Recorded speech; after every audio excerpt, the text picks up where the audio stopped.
आ गया। अब anything else? 10, question number 10। बेटा सबसे पहले क्वेश्चन नंबर 1 to 10 ही पूछ रहा हूँ, है ना, उसके बाद आगे बात करेंगे। चलिए, तो क्वेश्चन नंबर 2 को सबसे पहले मैं ले लेता हूँ। क्वेश्चन नंबर 2 में आपको क्या बोला है बेटा? Structure of a water molecule is shown in the figure. Oxygen और दो हाइड्रोजन मॉलिक्यूल से सारी डिस्टेंसेस आपको दी और बीच में 104 डिग्री का एंगल है। Okay, yes sir. Find the distance of centre of mass, या centre of mass of the molecules from the centre of oxygen. मतलब आप समझ लो कि ऑक्सीजन से सेंटर ऑफ मास की आपको डिस्टेंस फाइंड करनी है। तो बेटा देखो, यहाँ पर ये आपको दिख रहा है ऑक्सीजन और इससे जुड़े होते हैं 2 हाइड्रोजन मॉलिक्यूल्स। तो ये एक हाइड्रोजन यहाँ पर और एक हाइड्रोजन यहाँ पर, ठीक है। और इनके बीच की डिस्टेंस आपको गिवन है। तो मैं इस डिस्टेंस को, ये दोनों तरफ इक्वल है ना बेटा, तो इस डिस्टेंस को मैं अभी के लिए x मान लेता हूँ। लास्ट में वैल्यू रख सकते हैं हम लोग। और यस बेटा सर। ये टोटल जो एंगल है 104 डिग्रीज है, ठीक है, यस 104 डिग्री। गुड। अब हम एक काम कर सकते हैं, यदि ये डिस्टेंस x है, ये डिस्टेंस x है, तो आप एक काम कर सकते हैं, यहाँ पर एक परपेंडिकुलर इस तरह से ड्रॉ कर सकते हैं, राइट? Yes sir. या तो इस तरफ कितना हो जाएगा 52 डिग्री, इस तरफ कितना हो जाएगा 52 degree, right? Yes sir. Okay, next आपको क्या करना है? आपको यहाँ पर फाइंड करना है कि एग्जैक्टली किस पोजीशन पर, कहाँ पर सेंटर ऑफ मास होगा। तो आप यहाँ पर बोल सकते हैं कि सबसे पहले ये ऑक्सीजन है, तो आप इसकी जगह पर आप ओरिजिन कंसीडर कर लीजिए, है ना। इसकी जगह पर आप ओरिजिन कंसीडर कर लीजिए, तो उससे आपको क्या आसानी होगी बेटा? तो आप यहाँ पर अब 52 डिग्री 52 डिग्री दोनों तरफ पता ही है। या तो बेसिकली उस साइन और कॉस 52 डिग्री की वैल्यू आपको पता नहीं है ना, right? Yes sir. Yes sir. नहीं पता। सर ओके, वही दिक्कत। तो वो बेटा हमें कैलकुलेटर से ही पता चलेगी, ठीक है ना। सर समझ पर आया? एग्जाम में तो ये सब नहीं होगा ना। बेटा एग्जाम में आपको नहीं ऐसा देंगे। एंगल नहीं देंगे। यदि ऐसा एंगल देंगे तो उसकी वैल्यू आपको गिवन होगी, ठीक है। ठीक है सर। हाँ, एग्जाम में ऐसा यदि दिया गया तो उसकी वैल्यू आपको गिवन होगी। तो बेटा वाई एक्सिस पर तो कोई दिक्कत नहीं है ना आपको। देखो, नहीं। यहाँ से आप क्या करोगे, यदि आप लेट से ये वाला थीटा और ये थीटा, थीटा की वैल्यू आप ले लो 52 डिग्री, ठीक है। Yes sir. या तो बेटा ये वाली डिस्टेंस कितनी है? एनी हाउ आपको ना, यदि देखो आप इस वाले को y एक्सिस ले रहे हो और इस वाले को यदि x हाँ एक्सिस सर। ले रहे हो, ठीक है, हाँ तो सर। इस तरफ लेट से माइनस x एक्सिस हो गया, ऐसा मान लिया। तो बेटा जो भी आएगा सेंटर ऑफ मास वो एग्जैक्टली इस y एक्सिस पर ही आएगा, है ना। हाँ सर। हाँ सर। y एक्सिस के कोऑर्डिनेट की तो कोई टेंशन है नहीं आपको, है ना। आपको x नहीं axis, sir. Find the distance of the centre of mass, yes yes yes, तो ये सारी चीजें आपको मिल जाएगी एनी हाउ। आप ये वाला कंपोनेंट कितना ले लोगे? देखो इस तरह से, है ना। तो ये x है, ये थीटा है, तो ये वाला आ जाएगा x cos थीटा, और ये वाला आ जाएगा x sin थीटा। ऐसा ही दूसरी तरफ भी होगा, राइट? Yes sir. बाकी फॉर्मूला तो आपको पता ही है YCM का, है ना। m1 y1 plus m2 y2 plus m3 y3 divide by m1 plus m2 plus M3। m3, ठीक है। अब आप क्या करोगे बेटा, जहां पर ऑक्सीजन है ना वहां पर आप ओरिजिन कंसीडर कर लो, ठीक है ना। वहां पर आप ओरिजिन कंसीडर कर लो, तो ऐसे कंडीशन में y1 की वैल्यू आप 0 लिख सकते हैं, ठीक है। क्लियर? ठीक है सर। ठीक या है सर। इसी तरह से आप XCM के लिए भी कर लोगे, तो वो हो जाएगा m1x1 plus m2x2 plus m3x3, है ना। हाँ सर।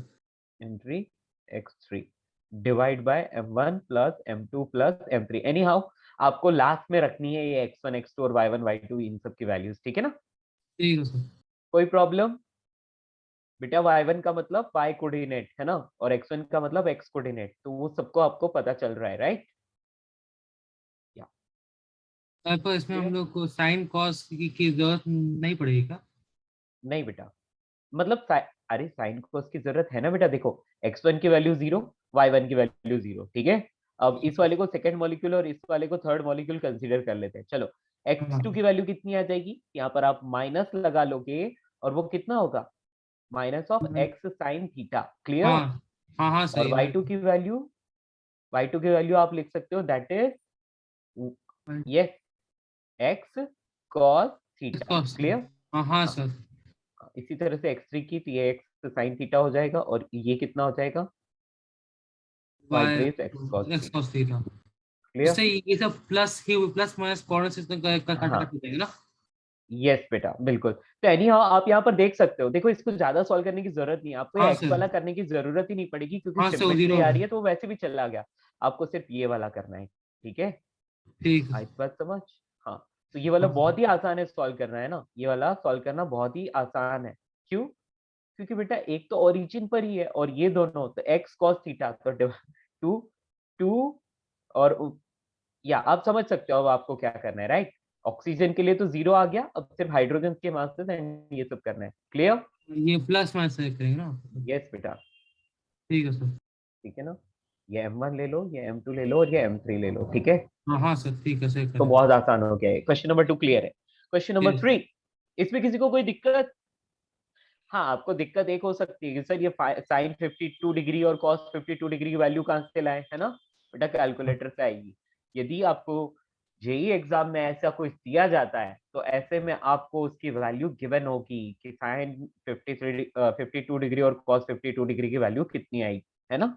यदि हाँ सर। नहीं गिवन है तो ऐसे में आप इसको 53 डिग्री लेकर अप्रोक्स वैल्यू फाइंड कर सकते हो, तो आसपास का आंसर मिल जाएगा, ठीक है ना। ठीक है सर, ठीक है। गुड, आगे बढ़ जाते हैं। So question number 3 is quite simple. देखो यहाँ पर क्या दिख रहा है आपको, एक एक्स एक्सिस ड्रॉ कर दिया, तो एक्स एक्सिस ड्रॉ कर दिया तो अपन वाई एक्सिस खुद से ही ड्रॉ कर लेते हैं। वैसे जरूरत नहीं है वाई एक्सिस की, लेकिन ऐसे ही सपोर्ट के लिए, है ना, सपोर्ट के लिए ड्रॉ कर लिया, चलो इस तरह से। या यहाँ पर बहुत सारी ब्रिक्स रखी हुई है, दिस इज ब्रिक नंबर 1। अब इससे ना थोड़ा सा आगे कितना क्वेश्चन में लिखा है, L/10 डिस्टेंस आगे, ठीक है।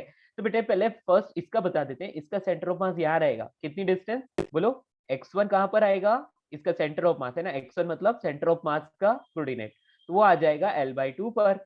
नेक्स्ट वाला उससे L/10 आगे रखा है ना, L/10 आगे रख दिया, तो हम लोग यहाँ पर बोल सकते हैं क्या कि x2 की वैल्यू जो आएगी वो L/2 प्लस L/10 है।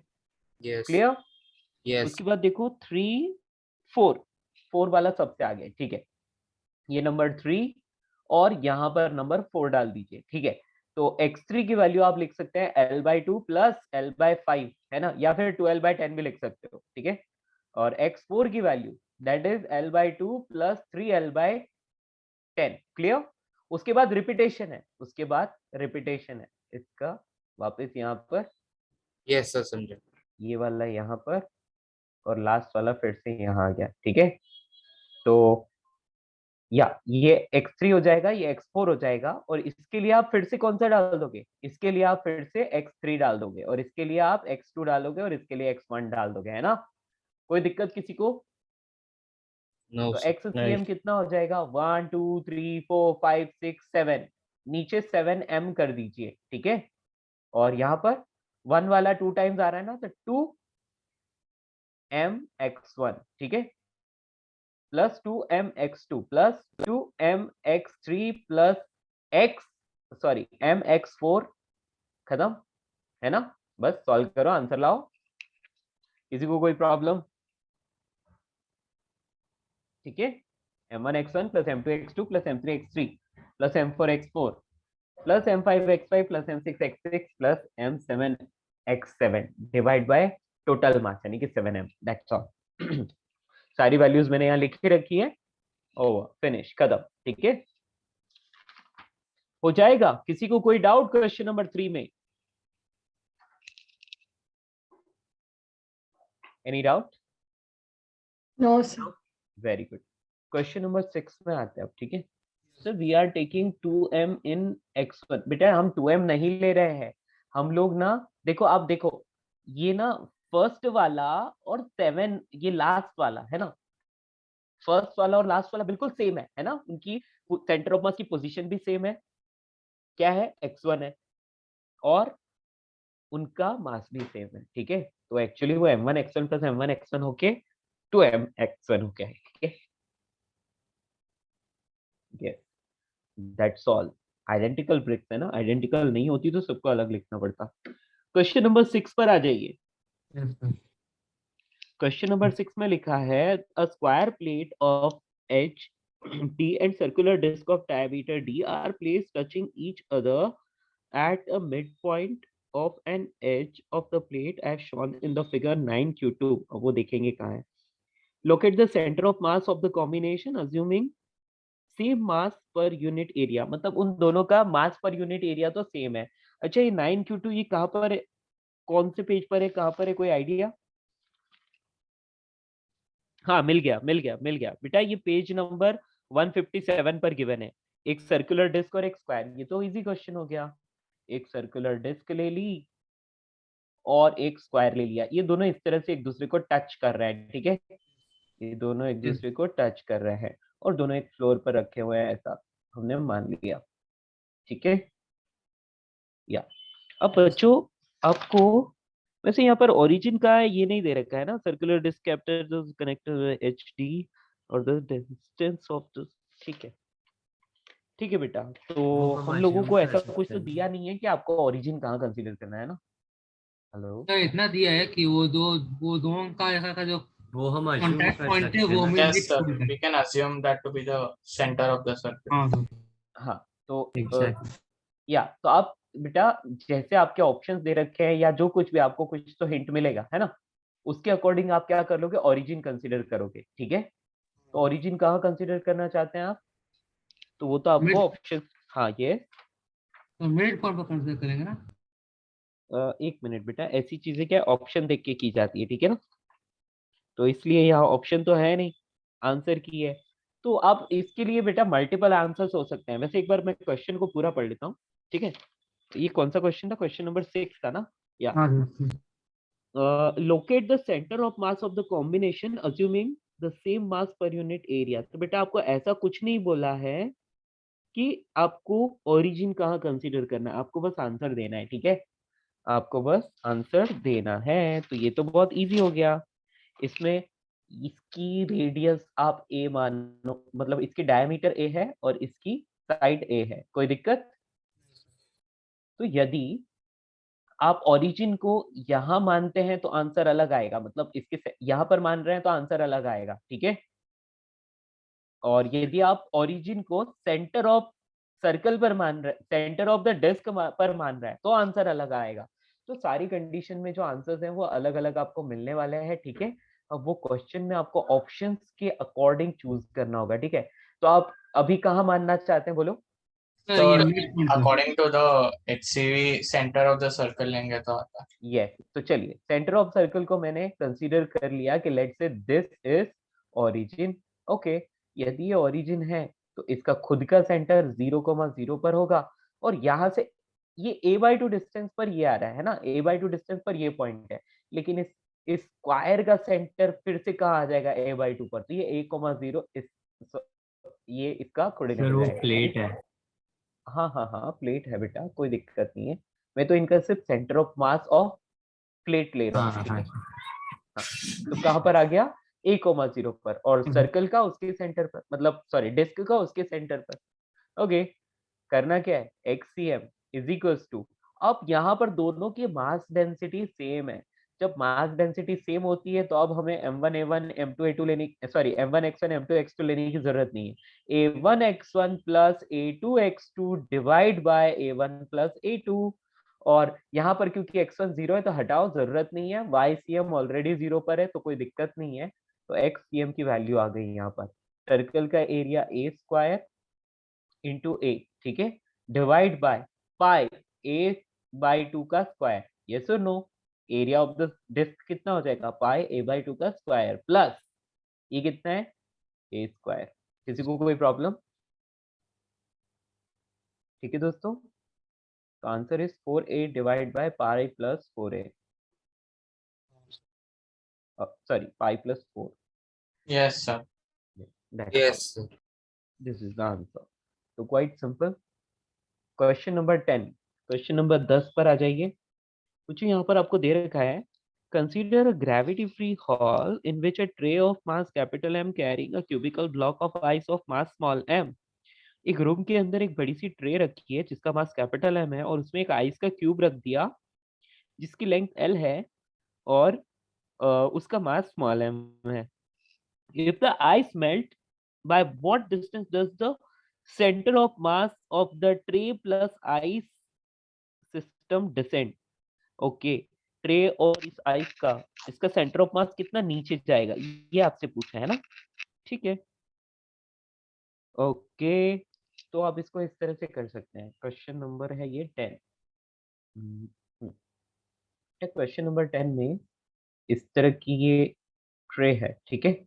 अभी आपको इस ट्रे की हाइट वगैरह उसके बारे में तो कुछ दिया नहीं है, तो अब इसका सेंटर ऑफ मास कहाँ लिया जाए, कोई आइडिया नहीं है ना।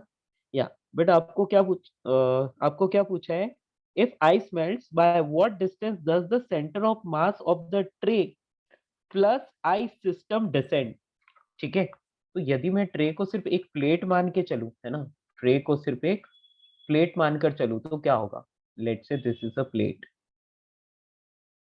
और यहाँ पर ये इस तरह से, तो बेटा इस पहले इसका सेंटर ऑफ मास किसका, इस क्यूब का सेंटर ऑफ मास कहाँ था, L/2 पर था, राइट। हाँ जी। तो वैसे देखा जाए, just a minute, gravity free hall है, ओहो, वर्ड देखो बेटा, ग्रेविटी फ्री। बेटा ग्रेविटी फ्री है तो कोई दिक्कत नहीं है, कोई फर्क नहीं पड़ेगा, centre of mass will remain at its place, yes और नो। Yes sir. फोर्स ही नहीं है एक्टिंग उससे। Yes, sir. यस बेटा, है ना, तो वो कहीं नहीं जाएगा, फिर ग्रेविटी फ्री है ना, तो ग्रेविटी फ्री है तो यही वर्ड पे ध्यान देना था और कुछ किसी चीज पर ध्यान नहीं देना था, ठीक है। सो एक्सीएम, डेल्टा एक्सीएम विल बी 0, यानी कि उसका सेंटर ऑफ मास उसी जगह रहेगा, क्योंकि सेंटर ऑफ मास पर कोई फोर्स नहीं आ रहा है एक्सटर्नल, है ना, क्योंकि ग्रेविटी नहीं है। ओवर, फिनिश, खत्म। आगे बढ़ते हैं, क्वेश्चन नंबर 11 से लेकर 20 तक, क्वेश्चन नंबर 11 से लेकर 20 तक, 18 बी एंड 20, ओके।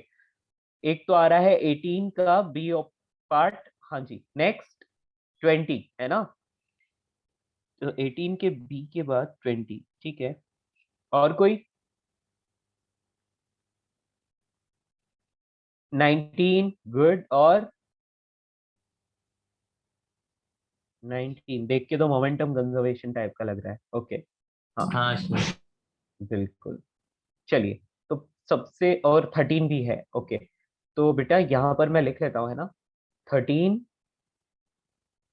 18, 19, हाँ जी, और कुछ, तो 20। 20, 20, 20, यस, 20, एनीथिंग एल्स, ओके बच्चों। सबसे पहले अपन चलते हैं क्वेश्चन नंबर 13 पर।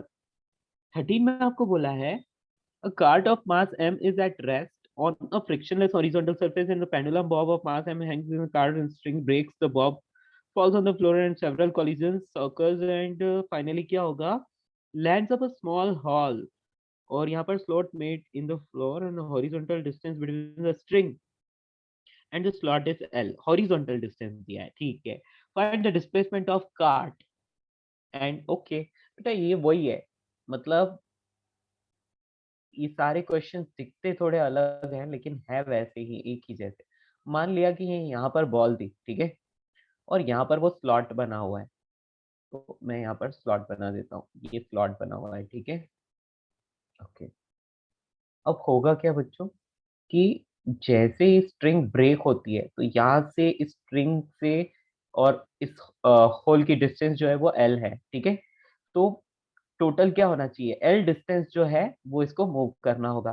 तो हम जानते हैं कि इसका मास जो है, लेट से स्मॉल m, इसका मास जो है वो कैपिटल M, है ना, दोनों का मास ऐसा हमने मान लिया, ठीक है। अब हम बोलेंगे कि जैसे ही ये बॉल नीचे गिरती है और ये आगे बढ़ती है ना, तो अब क्या होगा, ये आगे बढ़ रही है तो कोई एक्सटर्नल फोर्स तो है नहीं, जो भी होगा इन दोनों के बीच में फ्रिक्शन होगा। तो बेसिकली यहाँ पर इन दोनों का मोमेंटम क्या रहेगा, कंजर्व रहेगा, क्योंकि ग्राउंड से कोई फ्रिक्शन इसको नहीं मिल रहा है, यानी कि नीचे ग्राउंड जो है वहां से कोई फ्रिक्शन नहीं है। तो आप ये समझ लीजिए कि छोटा वाला m है ना, ये इस तरफ x1 चलता है, यदि ये आगे की तरफ x1 चल रहा है तो पूरी की पूरी कार्ट पीछे की तरफ x2 चलेगी। Can I say that, yes दोस्तों। और क्योंकि centre of mass XCM should be at rest, क्योंकि हॉरिजॉन्टल में कोई एक्सटर्नल फोर्स नहीं है, यदि हॉरिजॉन्टल में कोई एक्सटर्नल फोर्स नहीं है तो सेंटर ऑफ मास का सिर्फ वर्टिकल में डिस्प्लेसमेंट होना चाहिए, हॉरिजॉन्टल में नहीं होना चाहिए। तो आप क्या लिख लोगे कि डेल्टा एक्स सी एम, है ना, डेल्टा एक्स सी एम मतलब जो सेंटर ऑफ मास है उसका एक्स डायरेक्शन में डिस्प्लेसमेंट 0 होना चाहिए। ओके, तो अब आप क्या करोगे, आप लिखोगे m इंटू x1, है ना, और वो पीछे की तरफ जा रहा है ना, इसलिए उसको माइनस ले लेते हैं, तो minus capital M into x2 is equal to 0। तो यहाँ से आपको रिलेशन मिल गया m x1 is equal to capital M x2। किसी को कोई प्रॉब्लम बच्चों? हाँ। नो प्रॉब्लम, ठीक है। या तो अब मैं क्या करता हूँ बेटा, मुझे इतना पता है कि दोनों, एक आगे खिसक रहा है एक पीछे खिसक रहा है, लेकिन ओवरऑल डिस्टेंस कितनी l ट्रैवल करनी है, तो l is equal to x1 plus x2, equation number 2, ठीक है। ऊपर वाले से x1 की वैल्यू निकाल के नीचे वाले में डाल दो, आपको x2 मिल जाएगा, है ना, जो चाहिए वो मिल जाएगा। ओवर। किसी को कोई प्रॉब्लम? ये कौन सा था, 13 था, हाँ जी। Any problem to anyone? क्या ये आपको समझ आया? सर ये L equal to x1 plus x2 कैसे है? हाँ बेटा देखो, ये यहाँ पर था फर्स्ट पार्टिकल और यहाँ पर था स्लॉट, ठीक है बेटा। ये इस तरफ x1 मूव कर रहा है, ये इस तरफ x2 मूव कर रहा है ना। तो हाँ बेटा सर। फर्स्ट के रिलेटिव सेकंड ने कितनी ट्रैवल की डिस्टेंस, या सेकंड के रिलेटिव फर्स्ट ने कितनी डिस्टेंस ट्रैवल की, एल बोल दूंगा, L यानी कि होगा x1 सर। प्लस हाँ x2। हाँ आंसर, ठीक है। यस सर समझ। तो ये रिलेटिव डिस्टेंस है, मतलब रिलेटिव डिस्प्लेसमेंट है, सॉरी, है ना। L is equals to x1 plus x2 we can say. बेटा किसी को भी कोई भी डाउट इसमें? हाँ, क्वेश्चन नंबर 16 मैंने नोट कर लिया बेटा, ये देखो मैंने लिख लिया है यहाँ पर क्वेश्चन 16, है ना, तो 16 भी बता देता हूँ। क्वेश्चन नंबर 16 में आ जाइए। Uranium nucleus initially at rest emits an alpha particle with the speed of this. Okay. Calculate the recoil speed of the residual nucleus thorium. Okay. Assume that the mass of the nucleus is proportional to the mass number. बिल्कुल कोई दिक्कत नहीं है बेटा। Initially क्या था, जो uranium था ना, यूरेनियम का मास कितना दिया हुआ है आपको, यूरेनियम का मास आपको दे रखा है 238, ठीक है। और इससे क्या होता है, अल्फा पार्टिकल बाहर निकलता है। तो बेटा इससे एक तो अल्फा पार्टिकल बाहर निकलता है और उसके साथ थोरियम बनता है ना, तो थोरियम बना लेते हैं, और थोरियम के लिए लिखा हुआ है 234। और अल्फा पार्टिकल क्या होता है, 2He4 होता है ना, तो ये मैंने 4 लिख दिया। मैंने सिर्फ इनका मास नंबर लिया क्योंकि ये मास नंबर ही हमारे लिए इंपॉर्टेंट है, बाकी चीजों को हमें कंसीडर नहीं करना है, ठीक है। व्हाट विल हैपन, ये था रेस्ट में, यानी कि इसकी इनिशियल वेलोसिटी क्या थी, 0 थी। ओके, तो अल्फा पार्टिकल किसी वेलोसिटी से जा रहा है, तो ये वी अल्फा, तो ये रेसिडुअल मॉलिक्यूल क्या हो गया, थोरियम, तो ये VTH लिख लेता हूँ। तो ये दोनों के पास कुछ ना कुछ वेलोसिटी आ गई, है ना। तो ये क्या हो रहा है, एक यदि आगे भाग रहा है तो दूसरा क्या होगा, रिकॉइल होगा, पीछे भागेगा। यदि ये इस तरफ भाग रहा है तो इसको इस तरफ भागना पड़ेगा। क्लियर? तो अब आप क्या कर लोगे कि आप बोल दोगे कि इनका मोमेंटम क्या रहता है, रिमेन कंजर्व, है ना। तो आप लिखोगे 234 into into velocity of thorium, that is equal to 4 into velocity of alpha particle, वो आपको गिवन है। Put the value, get the answer. हो गया? किसी को कोई प्रॉब्लम? या no sir. Very good. Basically हो क्या रहा है, velocity of centre of mass initially 0 थी ना, तो फाइनली भी 0 रहनी चाहिए, है ना। फाइनली भी 0 रहने के लिए क्या होगा, mass of thorium into velocity of thorium, और दूसरा ऑपोजिट डायरेक्शन में जाएगा ना, तो इसको नेगेटिव और इसको पॉजिटिव ले लेते हैं, तो mass of alpha into velocity of alpha, और इसी को 0 आना चाहिए, है ना। चलिए, तो ये चीज भी हो गई, क्वेश्चन नंबर 16 भी हो गया। अभी आ जाते हैं क्वेश्चन नंबर 18 पर।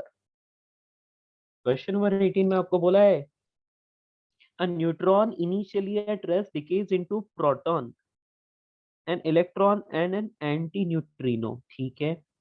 The ejected electron has momentum of 1.4 into 10 raised to minus 26 kg meter per second, and antineutrino 6.4 into 10 raised to minus 27 kg metre पर सेकेंड। मतलब इन सब का क्या दिया हुआ है, बोलो क्या दिया हुआ है, मोमेंटम। क्या दिया है, मोमेंटम, है ना। तो इनका मोमेंटम ऑलरेडी गिवन है। तो find the recoil speed of proton if the electron and antineutrino are ejected along the same direction. Okay, if they are ejected along the perpendicular direction, the mass of the proton is this. तो बेटा आपको क्या find करना है? Find the recoil speed of proton, यही आपको find करना है, ठीक है? तो इसमें तो कोई दिक्कत वाली बात नहीं है बेटा, ये वैसा ही क्वेश्चन है, लेकिन इसमें आई कैप जे कैप लेकर करना है, समझ रहे हो? क्योंकि आई कैप जे कैप लेकर करोगे तो आपके लिए आसान हो जाएगा। तो देखिए, सबसे पहले क्या था, न्यूट्रॉन इनिशियली एट रेस्ट, तो एक न्यूट्रॉन ले लिया, वो रेस्ट में है, ठीक है? और डिकेज इनटू, एक तो बनता है इससे प्रोटॉन एंड एक एंटी न्यूट्रिनो बनता है। बेटा एंटी न्यूट्रिनो को सिंबल याद है? ये ऐसा कुछ होता है ना, शायद याद है आपको? तो हमें हेलो? पढ़ाया नहीं गया है। हाँ, ये केमिस्ट्री में पढ़ाएंगे, है ना? न्यूट्रिनो ऐसा दिखता है और एंटी न्यूट्रिनो ऐसा दिखता है, ठीक है? जो भी सिंबल हो, अपने को फर्क नहीं पड़ता, अपने को बस ऐसे ही लिख देते हैं, नोटेशन के लिए चाहिए, कुछ भी लिख सकते हो आप, ABCD भी लिख सकते हो, ठीक है ना? तो बेटा आपको सबका तो मोमेंटम दिया ही है, तो the ejected proton, electron and यहाँ पर एक इलेक्ट्रॉन भी होता है साथ में, ठीक है? And anti neutrino, the ejected electron, तो बेटा ये तो रेस्ट में था, है ना? इसका मोमेंटम आप 0 लगा लो, कोई दिक्कत नहीं है। अब यहाँ पर आपको बोला है कि ejected electron has momentum, electron का मोमेंटम आपको ऑलरेडी गिवन है 1.4 इंटू 10⁻⁻26, ठीक है? अभी आपको दिया है, आपको क्या करना है बेटा, आपको मोमेंटम कंजर्व करना है, ठीक है ना? P initial is equals to P final, क्योंकि no external force, just nuclear forces, यानी कि इंटरनल फोर्सेस, तो इसका मतलब मोमेंटम विल रिमेन कंजर्व, ठीक है? अभी एंटी न्यूट्रिनो का दिया हुआ है आपको, दैट इज 6.4, बेटा मैं सिंबल बाद में लगाऊंगा, है ना, डायरेक्शन बाद में लगाऊंगा, 10⁻27, ठीक है? ये इन दोनों का गिवन है। अब आपको बोला है कि find the recoil speed of proton, तो Yes, sir. प्रोटॉन, हाँ, तो प्रोटॉन के लिए आप क्या करोगे, mass of proton into velocity of proton, ऐसा लिख लोगे। ये वेलोसिटी को मैं थोड़ा बड़ा वाला भी लिख लेता हूँ ताकि आप कंफ्यूज ना हो, है ना? वेलोसिटी ऑफ प्रोटॉन, और इसके ऊपर अपन वेक्टर साइन डाल देते हैं, ठीक है? अब बी पार्ट में आपको दिया है कि they are ejected along the perpendicular direction, है ना? और परपेंडिकुलर डायरेक्शन है तो बेटा आप इसके लिए आई कैप लगा लो और इसके लिए जे कैप लगा लो, ठीक है? तो इससे आपको फायदा क्या होगा, जो भी चीज आपको मिलेगी वो आई कैप जे कैप में मिलेगी, और फिर आप उसका मैग्नीट्यूड फाइंड कर लोगे। क्लियर? मेरी बात समझ पाए? So sir, we'll only use the magnitude formula, right? Yes बेटा, यस। आपको मास ऑफ प्रोटॉन गिवन ही है, तो आप यहाँ पर Yes, sir. Vp लिखोगे, और यहाँ से आपको क्या मिल जाएगा, मास ऑफ प्रोटॉन नीचे आ गया, And root 6.4 of into ux 10 squared raised, plus us squared. yes, I cap plus 1.4 10⁻⁻26 J cap। बेटा ये जो भी आंसर आपको मिलेगा यहाँ से मास ऑफ प्रोटॉन को रख के और सॉल्व करोगे आई कैप जे कैप, उसका आप मैग्नीट्यूड फाइंड करोगे, है ना? You will get the speed of recoil speed of proton. Over, finish, खत्म। बेटा ये क्वेश्चन आपको ऑलरेडी आता था, लेकिन आपकी प्रॉब्लम क्या थी कि सर ये न्यूट्रिनो इलेक्ट्रॉन, ये नाम से ही कंफ्यूज हो गए बहुत सारे लोग, तो है ना? Hey sir, I forgot the formula in the B part. Okay okay okay, Perpendicular. Yes, कोई दिक्कत नहीं है। चलिए आगे बढ़े। क्वेश्चन नंबर 19 बेटा क्या दिख रहा है, एक मैन है और क्या कर रहा है, सुसाइड कर रहा है, नहीं बच रहा है, okay. A man of mass m has a bag of mass small m slips from the roof of height capital H, starts falling vertically, okay, and height small h जब उसकी होती है from the ground, he notices that the ground below him is pretty hard but okay, उसको उसको अब क्या करना पड़ेगा, देखो यदि वो ग्राउंड में गिरा तो मर जाएगा, उसको बचना है तो उसको क्या करना पड़ेगा, उसको किसी भी तरह से वाटर में गिरना है, पॉन्ड में गिरना पड़ेगा, और पॉन्ड में गिरना है तो उसको क्या करना है, उसको फिजिक्स आती है ना, उसको फिजिक्स आती है।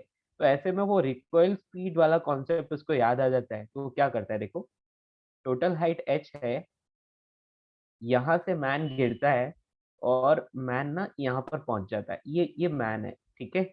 और इसके हाथ में एक सूटकेस भी है, तो इसका मतलब इसको सूटकेस को इस तरफ भेजना पड़ेगा। सूटकेस को वो यदि इस तरफ फेंकता है तो वेलोसिटी ऑफ सूटकेस लिख लेंगे यहाँ पर वेलोसिटी ऑफ सूटकेस इस तरफ, ठीक है? और वेलोसिटी ऑफ मैन फिर किस तरफ आ जाएगी, इस तरफ आ जाएगी। इसका मास कैपिटल M, इसका मास स्मॉल m, ठीक है? किसी को कोई प्रॉब्लम? अब ये नीचे भी जा रहा है, तो बेटा जब ये नीचे जा रहा है तो यहाँ ये कुछ ना कुछ वेलोसिटी गेन कर चुका होगा। इसको मैं यू बोल देता हूँ, है ना, जो वर्टिकल वेलोसिटी है उसको यू बोल लेता हूँ, ठीक है, ताकि हमें पता चले कि इसको नीचे गिरने के लिए और कितना टाइम बाकी है ना।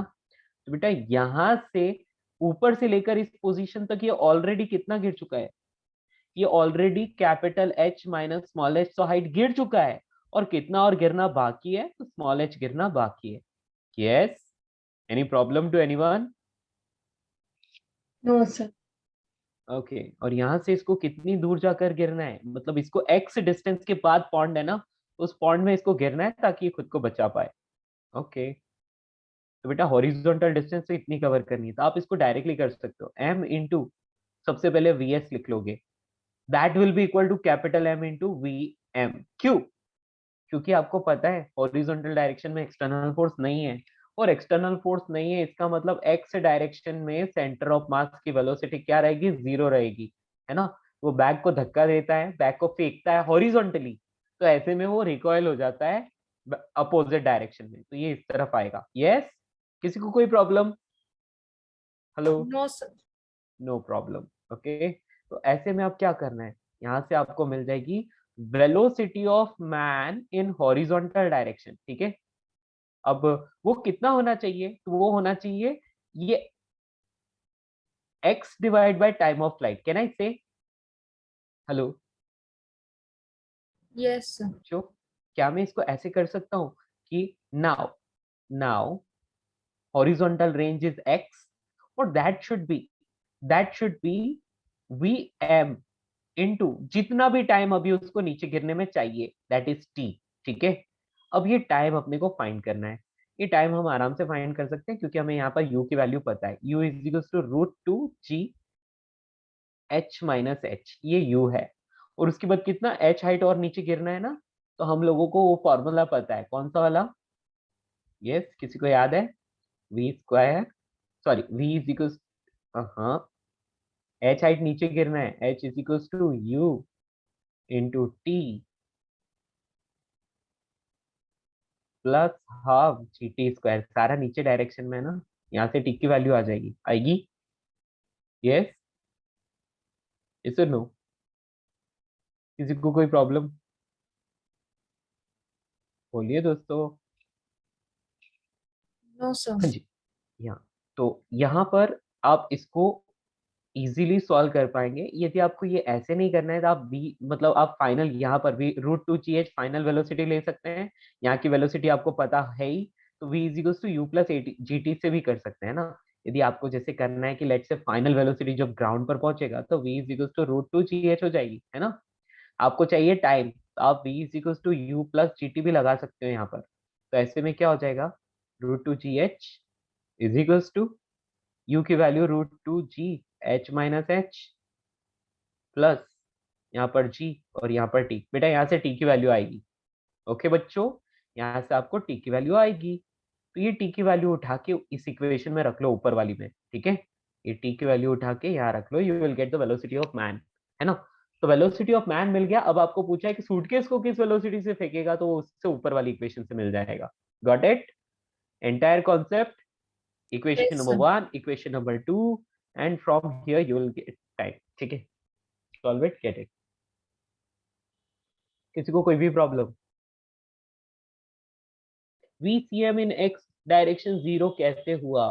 बेटा x डायरेक्शन में ना कोई भी फोर्स नहीं है ना, x डायरेक्शन में, यानी कि हॉरिजॉन्टल डायरेक्शन में कोई भी एक्सटर्नल फोर्स नहीं है, क्योंकि हम एयर रेजिस्टेंस को नेग्लिजिबल कंसीडर कर रहे हैं, तो हॉरिजॉन्टल डायरेक्शन में कोई भी फोर्स नहीं है।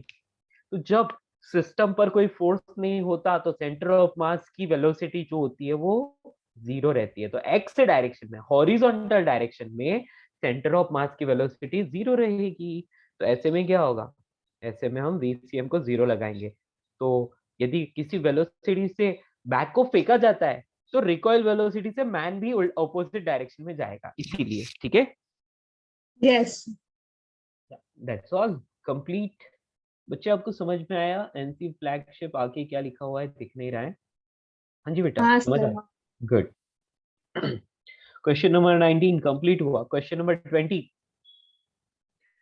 क्वेश्चन नंबर 20 में बोला है a ball of mass 50 gram moving at a speed of 2 metre पर second strikes a plane surface at an angle of 45 degree और the ball is reflected by the plane at equal angle of reflection with the same speed. ठीक है, calculate the magnitude of change in momentum of the ball and change in the magnitude of okay, इसमें तो कोई दिक्कत ही नहीं है बच्चों। ऐसा है कि एक बॉल है और वो किसी वेलोसिटी से आ रही है, तो बेटा जब वो टकराने वाली है ना, तो लेट्स से उस वक्त की वेलोसिटी आपको गिवन है, आप नॉर्मल ड्रॉ कर लो यहाँ पर। ठीक है, और वापस किधर जाएगी, जितने एंगल पर आ रही है उतने ही एंगल पर जाएगी, इस तरह से। ठीक है, तो आप कंसीडर करो कि ये हॉरिजॉन्टल एक्स डायरेक्शन है और लेट से ऊपर की तरफ वाई डायरेक्शन है, लेट से ऊपर की और वाई डायरेक्शन है। ठीक है, आप चाहे तो नीचे भी कंसीडर कर सकते हैं, कोई दिक्कत वाली बात नहीं है ना,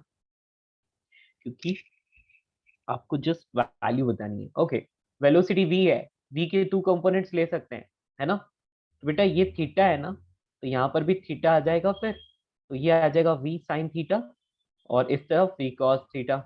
बेटा जब वापस रिकॉइल होगा तो रिकॉइल होते वक्त अब क्या होगा बेटा, यस, ऊपर v cos थीटा और ये v sin थीटा, है ना। सेम वेलोसिटी से रिकॉइल हो रहा है ना, मतलब सेम स्पीड से। Yes, sir. यस, ठीक है।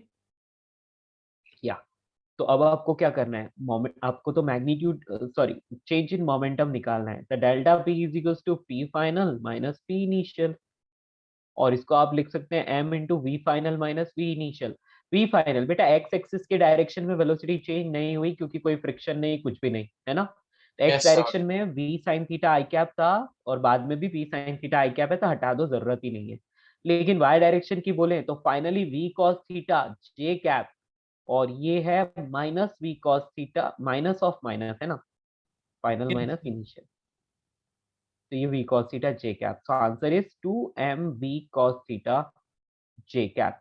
This is the Yes, sir. change in momentum का वेक्टर फॉर्म, और मैग्नीट्यूड भी यही है ना। मतलब j cap हटा दो, मैग्नीट्यूड आ जाएगा। नहीं प्रॉब्लम टू एनीवन?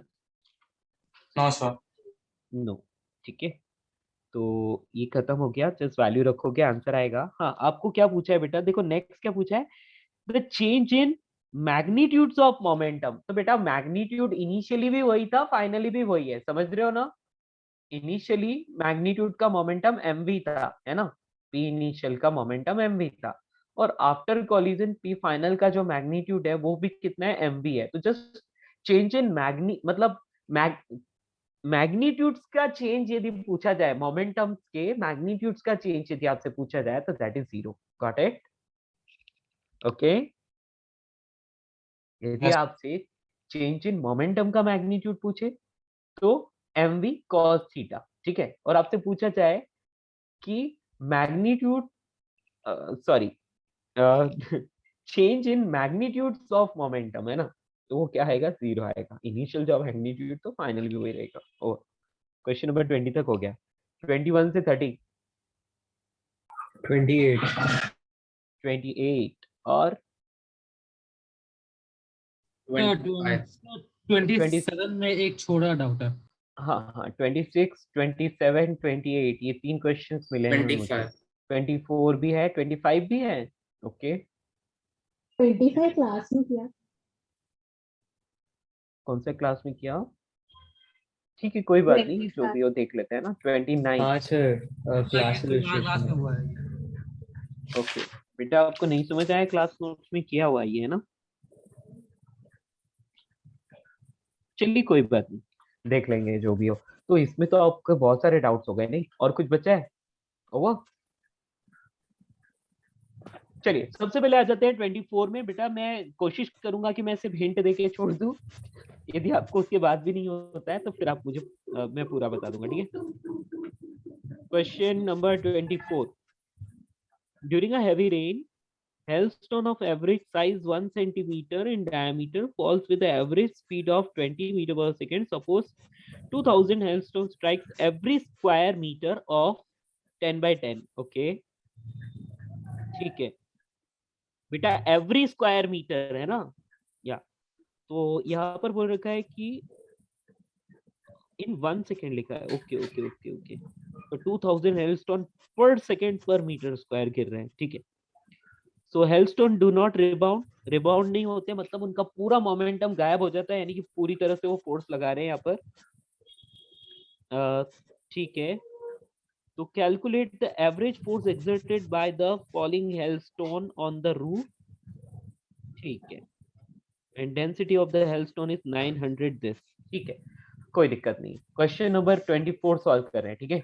बेटा एक बात सुनिए मेरी, मान लिया कुछ n हेलस्टोन पर सेकेंड गिर रहे हैं, है ना। तो बेटा आप ये बता सकते हो कि जब ये यहाँ गिर के चिपकते हैं तो एक हेलस्टोन कितना फोर्स एक्सर्ट करता है, मास तो उसका वही रहेगा, और चेंज इन मोमेंटम हम बोल सकते हैं क्या कि ये जिस भी वेलोसिटी से गिर रहा है ना, तो हम लोग यहाँ पर बोल सकते हैं, देखो n हेलस्टोन यहाँ पर गिरे पर सेकेंड, कैन आई से n m v, एक्चुअली ये n क्या है, n is number of hailstone falling पर सेकेंड, यस और नो।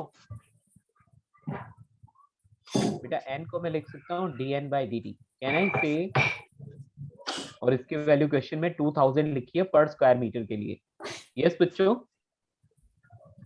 क्या ये इतना फोर्स एग्जर्ट करेंगे, मैं ऐसा बोल सकता हूँ, यस ओके। एक्चुअली मैंने क्या किया बेटा, मैंने कुछ भी नहीं किया, फोर्स हमें पता है कितना होता है, delta P upon delta T होता है ना। तो मैं यहाँ पर बोल सकता हूँ कि 1 सेकेंड में 2000 स्टोन पर स्क्वायर मीटर गिर रहे हैं, है ना। तो अब आपको ये पूरे रूफ के लिए बताना है क्या, कहाँ गया question, force exerted by the falling hailstone on the roof. अब रूफ पर या पूरी रूफ के लिए बताना है तो बेटा रूफ का एरिया आपको मल्टीप्लाई करना पड़ेगा, and that is 100 metre square, yes और नो। Hello, Yes, sir. या तो यहाँ पर आप एरिया से मल्टीप्लाई कर लोगे, तो बेटा देखो ये क्या आ गया, ये पूरी रूफ पर कितना फोर्स लग रहा है वो आ गया आपके सामने, ठीक है। Put the value, get the answer, खत्म हो गया ये तो, ठीक है, फिनिश। कुछ भी नहीं किया मैंने, change in momentum per second, that's it.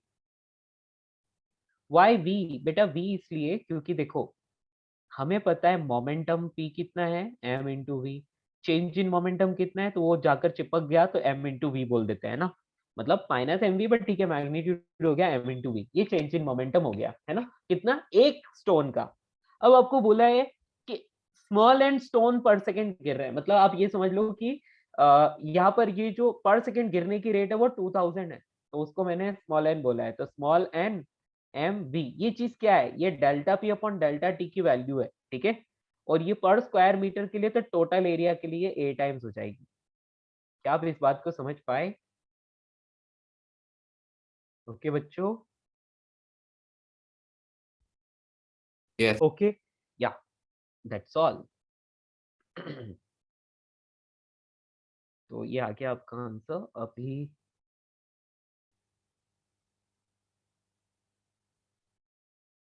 बस वैल्यू रखो, आंसर लॉक, खत्म हो गया ना। 24 के बाद नेक्स्ट क्वेश्चन आपने पूछा था 26 ना, जो कि आपने क्लास नोट में किया है ऐसे बोला, अच्छा 25 भी है, 25, क्वेश्चन नंबर 25 में बोला है 25 की है सर क्लास नोट्स में। अच्छा ओके, तो क्या ये करना है फिर से, यस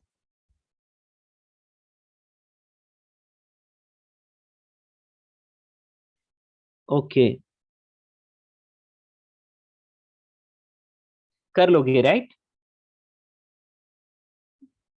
हाँ जी दोस्तों, सर डाउट जिसका था उसको बेटा किसका डाउट था, आप कर लोगे ये, नो करके दिखाऊं, oh you can do, okay okay okay, ठीक है बेटा, तो आप इसको कर सकते हो, तो फिर मैं इस क्वेश्चन को हटा रहा हूँ, ठीक है। यदि आपको डाउट हो तो बोल देना, बिना शर्माए मैं कर लूंगा, ठीक है ना। चलिए क्वेश्चन नंबर 26 पर आ जाइए। क्वेश्चन नंबर 26 में आपको बोला है railroad of car of mass M, railroad car of mass m is at rest on a frictionless rails when a man of mass small m starts moving on the car towards the engine. Okay. The car recoils with a speed of v backward on the rail. With what velocity is the man approaching the engine? Man किस velocity से? बेटा ये तो simple हो गया. मान लो कि railroad car है और यहाँ पर इंजन है, ठीक है, सब मान लिया, और मैन इज स्टैंडिंग हियर और ये किसी वेलोसिटी से इस तरफ चल रहा है. दोनों का मास गिवन है क्या? रेलरोड कार का कैपिटल है और मैन का small M. Man is small M, is capital M. Okay बेटा, आपको दिया है क्या? The car recoils with the speed v backward. तो आप यहाँ पर ना वेलोसिटी ऑफ मैन को हम u बोल देते हैं, है ना. इसको हम u बोल देते हैं. लेट्स से ये u से जा रहा है विथ रेस्पेक्ट टू ग्राउंड, है ना. With respect to ground u से जा रहा है, और ये इस तरफ with respect to ground v से जा रहा है, क्योंकि आपको क्वेश्चन में बोला है कि v स्पीड से बैकवर्ड जा रहा है, ठीक है. With what velocity the man approaching the engine. Man किस वेलोसिटी से इंजन को अप्रोच करेगा? तो आप बोलोगे कि velocity of man relative to car. इसको आप क्या लिख सकते हो? u माइनस v, यानी कि u प्लस v, है ना. और आपको u की वैल्यू फाइंड करनी है बस, तो वो तो डायरेक्टली आ जाएगी. vcm की वैल्यू 0 आनी चाहिए, क्योंकि इंजन तो बंद पड़ा हुआ है और जस्ट ये चल रहा है, उससे रिकॉइल हो रही है. इसका मतलब m into U minus capital M into v is equal to 0. You can say mu is equal to mv. किसी को कोई प्रॉब्लम? बोलो दोस्तों. put the value here, get the answer. Okay, समझ आया? Yes. यस, या, वेरी गुड. तो ये फाइनल आंसर आपको यहाँ पर मिल जाएगा. क्वेश्चन नंबर 26 के बाद आ जाइए क्वेश्चन नंबर 27. क्वेश्चन नंबर 27 में आपको क्या बोला है? सर इसमें आंसर जो है मैथ में आंसर मैच नहीं हो रहा है 26 में, ऐसा? नहीं सर, मतलब मुझे सर एक ही आंसर आ रहा है. यहाँ पर सर दिया है 200 into 1/49 plus 1/48.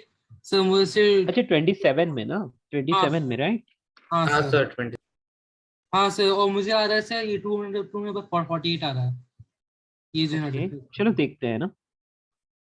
Gun is mounted on a railroad car and the mass of the car, the mass of the car, the gun, the shell, and the operator is 50 m. सबका combinedly, where Yes, sir. m is the mass of the shell.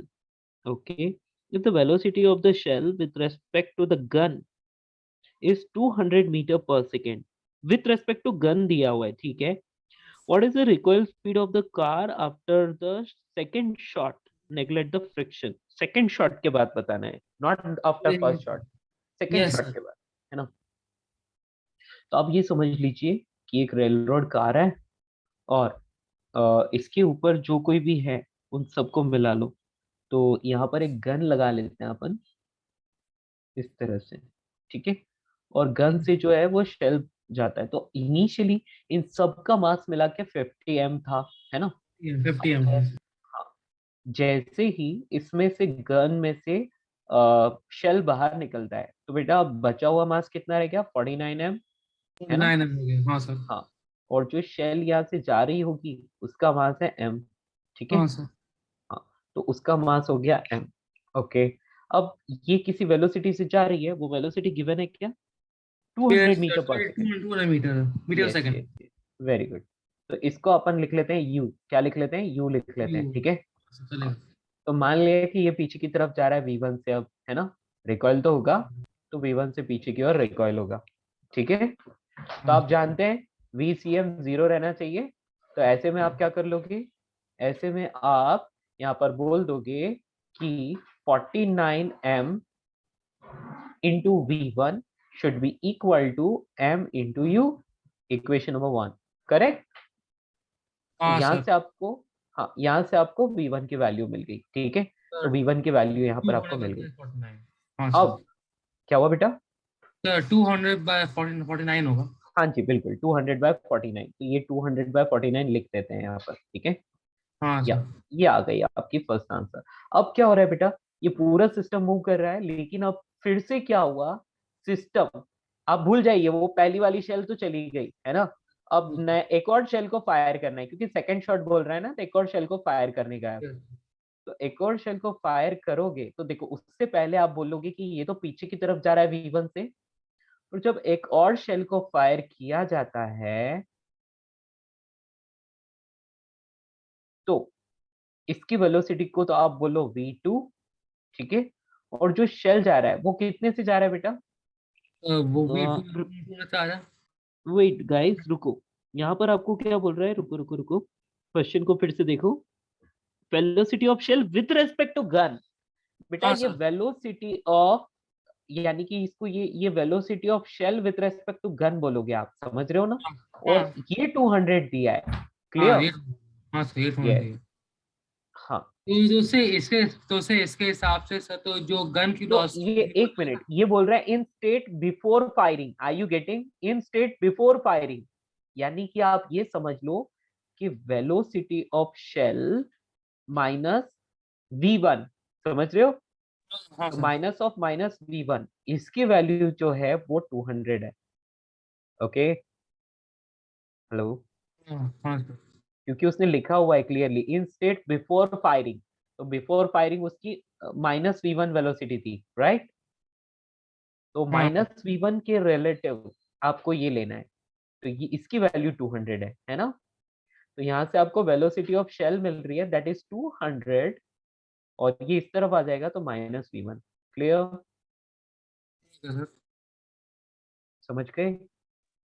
ये sir USG पर लिखी। Sir, तो sir पर एक shot मारने के बाद सर ये गन तो दोबारा रेस्ट पर आ जाएगा ना, ये दो क्यों शॉट मार। रेस्ट में आएगा बेटा, पिक्चर ये थोड़ी पीछे अरेस्ट की पे तरफ जा रहा है तो और भी ज्यादा पीछे स्पीड से जाएगा ना वो। पीछे भागेगा ना। तो अब ये 48 M हो गया और ये वाला M है, कोई दिक्कत। सर ये पर इनिश ये तो रिकॉइल स्पीड है ना सर, तो ये बात उसको वापस उसी पोजीशन पे आना होगा ना, इसको वापस रेस्ट पे आना होगा ना। क्यों आना होगा बेटा, रिकॉइल स्पीड है, पहले ही पीछे भाग रहा था, अभी शेल को आगे फायर किया तो ये पीछे और ज्यादा तेजी से भागेगा ना, उसकी स्पीड तो पीछे की तरफ और भी बढ़ जाएगी ना। हेलो, तो उसका मतलब ये सर एक गन होती है सर, वो तो वापस आती है उस पोजीशन पर कि दूसरे शॉट मारने से पहले। नहीं नहीं तो मुझे बेटा, यहाँ वैसे पर लगा। नीचे सुनो, आप घन की मत सोचो, आप ये समझ लो कि ये रेल रोड है ना। रेलरोड तो कार है बेटा ना। वो गाड़ी तो पीछे ही भागेगी ना, वो थोड़े ना रुकेगी। समझाओ के समझ गए फिक्शन सर। नहीं है ना। Right sir right. या तो 40 M V2 is equals to final, final momentum कितना है बेटा, सॉरी, ये इनिशियल मोमेंटम 48 M V1 है ना। और आप फाइनल मोमेंटम क्या लिखोगे बेटा, आपने यहाँ पर क्या किया, आपने बैकवर्ड डायरेक्शन को पॉजिटिव ले लिया है, ठीक है। बैकवर्ड डायरेक्शन को यहाँ पर क्या ले लिया हमने, पॉजिटिव ले लिया, ठीक है, चलेगा। नेगेटिव लेना चाहते हो तो नेगेटिव ले लो, चलो कोई दिक्कत नहीं, इसको बैकवर्ड डायरेक्शन को नेगेटिव ले लिया। हाँ, फाइनल मोमेंटम क्या आएगा, 48 M V2, वो किस तरफ है, बैकवर्ड है, और प्लस M इंटू VS लिखोगे, VS कितना है 200 -V1। किसी को कोई प्रॉब्लम, हेलो, सारी चीजें विद साइन रखी हुई है यहाँ पर, तो किसी को कोई प्रॉब्लम नहीं आएगी, just you need to solve it, you will get the answer. Okay, समझ पाए। ये सर समझ गया था। हम्म, तो उस V1 को इधर लाकर रखोगे सारे, पहले तो ये चलो इसको सॉल्व करते हैं। तो ये -48 V1, और उस तरफ से भी V1 आता है तो प्लस V1 आ जाता है यहाँ पर, है ना। ओके, जस्ट अ मिनट, यहाँ पर मैंने लिया है shell with respect to velocity of shell. हाँ, तो वेलोसिटी ऑफ शेल ही तो हमें लेना है, ठीक है। तो वो क्या आ जाता है, velocity of shell minus velocity of cart, ये जो भी है रेल रोड, रेल रोड की वेलोसिटी -V1 थी, तो यही आपको लिखना था। अब ये इस तरफ जाता है तो माइनस माइनस प्लस, या ठीक है, करेक्ट है ना। मुझे तो यहाँ पर कोई बुराई नहीं लग रही, सब ठीक लग रहा है, ठीक है। सो व्हाट नेक्स्ट, यहाँ पर आप क्या लिख लोगे, दैट इज -48 V2, और आपको तो V2 की वैल्यू ही फाइंड करनी है ना, ये 200 को भी उधर ही भेज दो, V1 की वैल्यू तो आपके पास ऑलरेडी है ना। v1 की वैल्यू तो आपके पास ऑलरेडी है, इस 200 को भी उधर भेज दो, ठीक है, ये -200 आ जाएगा यहाँ पर। Got it? You are getting value of v2 here. आ जाएगा फाइनल आंसर? यस दोस्तों, पक्का आ जाएगा, ठीक है। Yes sir. आंसर आना ही है। 28 हाँ। वाला एक्चुअली मैंने डाउट में पूछा था, बट अभी मैंने वो सॉल्व कर दिया अभी। सो फिर किसी Okay. और को डाउट ना हो तो आप वो स्किप कर सकते हैं। ओके तो बेटा ये कौन सा था? 27 था ना? क्लियर हुआ सबका? 27 थोड़ा सा लेंथी है बट इट्स ओके, कर सकते हैं। हाँ जी बच्चों, तो अब मैं नेक्स्ट बढ़ता हूँ। क्वेश्चन नंबर 28 क्या इसको सॉल्व करने की जरूरत है बच्चों? Do we need to solve this? ये बिल्कुल इसी के जैसा क्वेश्चन है, ऊपर वाले जैसा ही है लेकिन थोड़ा सा डिफरेंट है, इसमें मार्क्स बड़े बड़े हैं। यस ओके, चलिए सॉल्व करते हैं। Question number 28। Two person each of mass m is standing on the extreme railroads, ठीक है, और person on the left jumps at left with speed u with respect to the state of car before jump वो rest में थी, है ना? तो बेटा जैसे ही वो जंप करता है क्या होता है? जंप करता है u वेलोसिटी से, है ना? तो ये ग्राउंड के रेस्पेक्ट में इसकी वेलोसिटी कितनी रहेगी? u ही रहेगी। क्यों रहेगी? क्योंकि क्वेश्चन में लिखा हुआ है कि जस्ट बिफोर जंप जो स्टेट थी वो रेस्ट थी, ठीक है।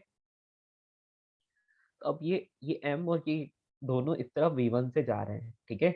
यहाँ से हम डायरेक्टली लिख सकते हैं क्या? m into you will be equal to capital M plus छोटा m इंटू v1। यहाँ से v1 की वैल्यू आ गई, that is mu upon capital M plus छोटा m, ठीक है। या अब क्या होगा? नेक्स्ट अब ये आगे बढ़ते हैं। Therefore, the other person jumps to the right again with the same horizontal speed u with respect to the state of car before his jump. उसके जंप से पहले जो कार की स्टेट थी, तो आप बोलेंगे कि ये इंसान है, ये कार पर खड़ा हुआ है और ये दोनों v1 स्पीड से चल रहे हैं, है ना? v1 वेलोसिटी से चल रहे हैं और अब ये इंसान u वेलोसिटी से कूदता है। तो बेटा ये वेलोसिटी ऑफ मैन मैंने बोल दिया यहाँ पर एक बार के लिए। तो अब ये कार पीछे की तरफ जाएगी वेलोसिटी v2 से, है ना? हाँ, अब velocity of man with respect to ये car that is given u, इसको u दिया है, ठीक है। Any problem to anyone? क्या लिखोगे अब यहाँ पर? Velocity of man minus of v1 लिख लोगे। वेलोसिटी ऑफ कार की जगह क्या डाल दोगे बेटा? v1, क्योंकि बिफोर जब उसकी वेलोसिटी v1 थी लेकिन नेगेटिव डायरेक्शन में थी, इसलिए मैं नेगेटिव ले लेता हूँ, ठीक है, माइनस ले लेता हूँ, and that is equal to u। किसी को कोई प्रॉब्लम? वेलोसिटी ऑफ मैन मिल गया आपको? कितना मिला? ये मिला? ओके बच्चों, ठीक है। सारी सारी चीजें, ओ नो, एक गड़बड़ कर दी मैंने। क्या? या जबरदस्ती से माइनस चिपका दिया? जबरदस्ती से माइनस नहीं चिपकाना है, एक ही माइनस रहेगा, है ना, क्योंकि वो राइटवर्ड जा रहा है, राइटवर्ड को पॉजिटिव माना है, तो यहाँ पर आ जाएगा ये plus. Any problem to anyone? ठीक है, आपका काम तो हो गया। P initial equals to P final कर लो फिर से। तो यहाँ पर आप लिख लोगे small m plus capital M into v1 and that will be equal to, कितना हो जाएगा? That will be equal to, दोनों का अलग अलग मोमेंटम है ना, तो एक काम करो, सॉरी सॉरी सॉरी, इस v2 को भी आप आगे ही मान लो। हमें थोड़ी पता है कि वो पीछे जाएगा कि आगे जाएगा। मान लो कि ये आगे अब जाएगा v2 से आगे बढ़ता है और मैन जो है इस तरफ जा रहा है, ठीक है। तो capital M into v2 plus small m into vm, put the value, get the answer, answer आ जाएगा। ओके बच्चों, समझ पा रहे हो?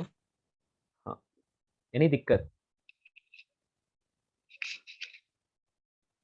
Any problem? ठीक है, सर ये दोबारा इसमें कर सकते हैं क्या? ये मोमेंटम वाला क्या था? बेटा मोमेंटम कंजर्व किया है मैंने, है ना, मतलब initial momentum was, sorry, initial momentum is equal to final momentum, ठीक है। क्यों अच्छा, कर सकते हैं? क्योंकि एक्सटर्नल फोर्स तो है ही नहीं।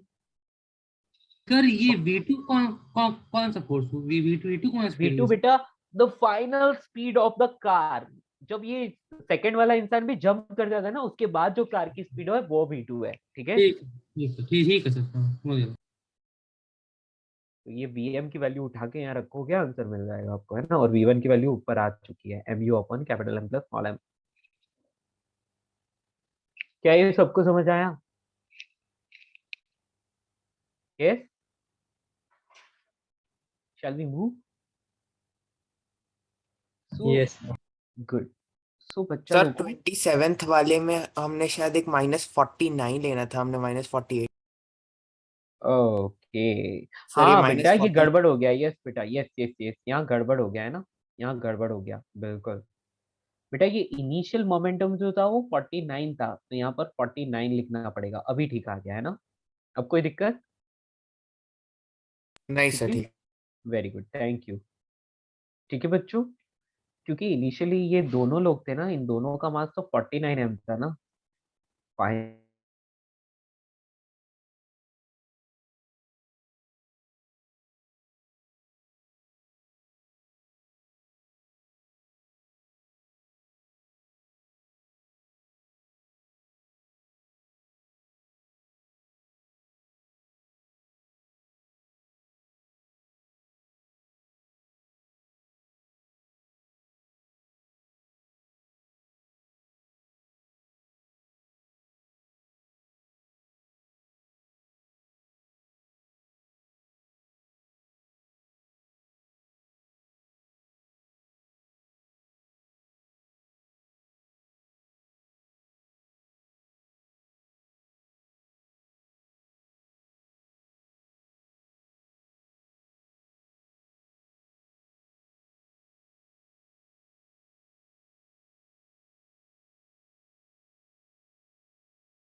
बच्चों Audible? Hello. Yes sir. Okay बच्चों, पावर कट हो गया था अभी, ठीक है। या तो ये वाला क्वेश्चन भी कंप्लीट हुआ है ना, आगे बढ़ सकते हैं। हाँ, किसी को कोई भी दिक्कत अभी तक 28 तक? और कौन सा था? 28 के बाद 29। बच्चों लोगों, क्वेश्चन नंबर 29 में आपसे क्या पूछा है, देखिए। Okay, the block of mass small m which is started with speed v on the horizontal part of the big block of mass capital M which is placed on the horizontal floor, and the curved part of the surface shown in the semicircular, and what will the surface frictionless। बेटा सारी surfaces frictionless है, ठीक है ना। Find the speed of the bigger block when the smaller block reaches at point A of the surface। यानी कि वो horizontal वाले पॉइंट पर पहुंच जाए, ठीक है। अपने को तो कोई फर्क ही नहीं पड़ रहा है बेटा, देखो ये इस तरह से है ना, तो ये ब्लॉक आया और इसके ऊपर चढ़ना शुरू कर दिया। यहाँ से इसके ऊपर चढ़ना शुरू कर देगा तो एक पोजीशन ऐसी आएगी, देखो इसकी इनिशियल वेलोसिटी v है और कहीं पर कोई कोई फ्रिक्शन नहीं है, तो अभी तो कोई भी मोमेंटम वगैरह कुछ भी कंजर्व कराने की जरूरत नहीं है। लेकिन जब ये इसके ऊपर चढ़ना शुरू होगा बेटा, हॉरिजॉन्टल में इस बॉडी पर फोर्स लगाएगा, है ना। तो ऐसे में क्या होगा कि ये ये जब ये ब्लॉक हॉरिजॉन्टल पोजीशन पर पहुंचेगा, जब ये ब्लॉक हॉरिजॉन्टल पोजीशन पर पहुंचेगा, तो at that moment both the bodies will have same velocity in the horizontal direction. उसको मैं वी लिख लेता हूँ। ऊपर की तरफ उसकी जो भी वेलोसिटी हो उससे मुझे कोई लेना देना नहीं है, मुझे तो सिर्फ हॉरिजॉन्टल वेलोसिटी से लेना है। क्यों? क्योंकि हॉरिजॉन्टल में नो एक्सटर्नल फोर्स, ऐसे में मोमेंटम विल रिमेन कंजर्व। तो px in initially will be equal to px in final, sorry, in initial condition and final condition the momentum will remain conserved in horizontal direction. M into v is equals to capital M plus small m into what? इसको v dash लिख लेते हैं ना, v dash, तो v dash। ठीक है, clear? Any problem to anyone? Hello? हाँ जी, आपको क्या लगता है इससे आंसर आ जाएगा? हाँ बोलिए। सर। यस, ठीक है। तो मेरे प्यारे दोस्तों, खत्म हुआ ये। तो 30 तक तो हो गए अपने, है ना।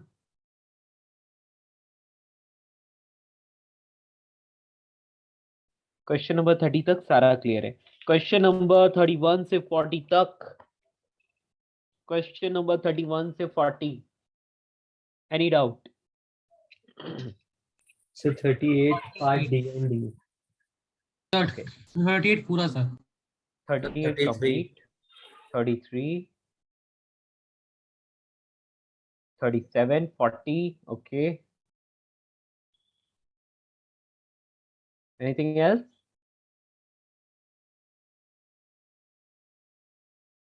चलिए, 37, 40, 33, 38, और कुछ नहीं? ओके बच्चों, तो सबसे पहले अपन करते हैं क्वेश्चन नंबर 33। क्वेश्चन नंबर 33 क्या है, देखते हैं। हाँ, consider a head on collision between two particles of mass m1 and m2। एक m1 है, एक m2 है, दोनों के बीच हेड ऑन कोलिजन होती है, ठीक है।